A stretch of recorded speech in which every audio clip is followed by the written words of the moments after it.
Ice මෙච්චර භයානක. ඉස්සර කතා කරේම හෙරෝයින් ගැන, කොකේන් ගැන.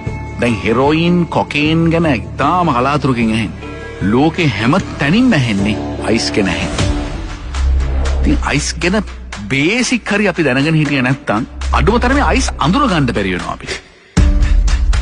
මේකේ විද්‍යාත්මක වචන වලින් නමක් කියන්න එපා. අයිස් කියන්නේ නිකන් මිනිස්සු කට වචනට දාගත් එකක්. ක්‍රිස්ටල් මෙතෆෙටමීන් කියන කෙමිකල් එක. මේක පවුඩර් හැටියට, පෙති හැටියට, කැට හැටියට එනවා. මේක මේ කැට හැටියට එන එක ඇත්තටම අයිස් කෑලි වගේ. ඔය ෆ්‍රිජ් එකේ දාලා අයිස් මුදවල අරගෙන කෑලි කෑලි වලට කැඩුවොත් පොඩ්ඩක් ඒ පෙනුමට මේක ළඟයි. ඒ නිසා තමයි මේකට අයිස් කියන නම ආවේ.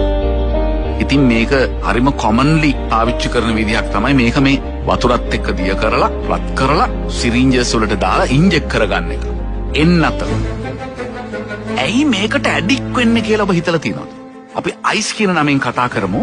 අයිස් කියන ඩ්‍රග් එක මොන ෆෝමැට් එකකින් පාවිච්චි කරත්, නාහෙන් ඇද්දත්, ගිල්ලත්, බිව්වත්, විදගත්තත් කෙලින්ම යන්නේ මොලේට.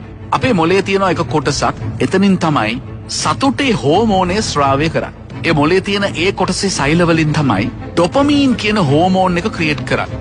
මේ අයිස් කෙලින්ම ගිහිල්ලා ඩොපමීන් හෝමෝනේ හදන ඒරියාස් ඉන්ස්ටිගේට් කරනවා. අවුස්සනවා, කිතිකවනවා. නැගිටපල්ලා ඩොපමීන් හදපල්ලා කියලා මොලේට කියනවා. මොලේ සමහර විට මුළු ජීවිත කාලයටම හදපු නැති ඩොපමීන් ප්‍රමාණයක් එක මොහොතේ හදනවා. මේවා සිස්ටම් එකට ආපු ගමන් පුදුම ප්‍රීතියක් දැනනවලු, පුදුම එක්සයිට්මන්ට් එකක් එනවලු, පුදුම ආතල්ලක් දැනෙනවලු, මහන්සිය දැනෙන්නේ නැහැලු. වරද්ද ගන්න එපා. අවම වශයෙන් මුල් කාලේ මේක ගැහුව ගමන් මලමිනියක්, පෙරේත දිස්ත්‍රියක් වගේ, මල හොල්මනක් වගේ මැරිලා වැටෙන්නේ නැහැ. කික් එක ඉස්සිලා, ගැස්සිලා, වික්ෂිප්ත වෙලා පුදුම වෙලා එනවා. ඇයි?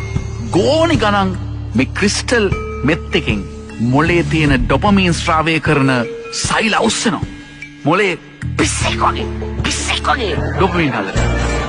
ඉතින් හොඳයි ඉන්නේ. එහෙම දෙයක් ගන්න හිතුනේ. ඔම මේක මාරුනේ. පුදුම ප්‍රීතියක්. හැම වෙලාවෙම වෙන සීන් එකේ ඉන්නේ. ඕන දෙයක් පැය ගණන්, දවස් ගණන් කරන්න පුළුවන්. කණ්ඩ බොණ්ඩවත් බඩගින්නක්වත් එන්නේ නැහැ. ඇයි? ත්‍රිල වැඩි. ෆුල් පිබිදිලා වැඩ කරන්නේ. ඉතින් ආයෙ හිතන තුති හොඳයි නේ. පොඩ්ඩක් ඉන්න කියනකම්.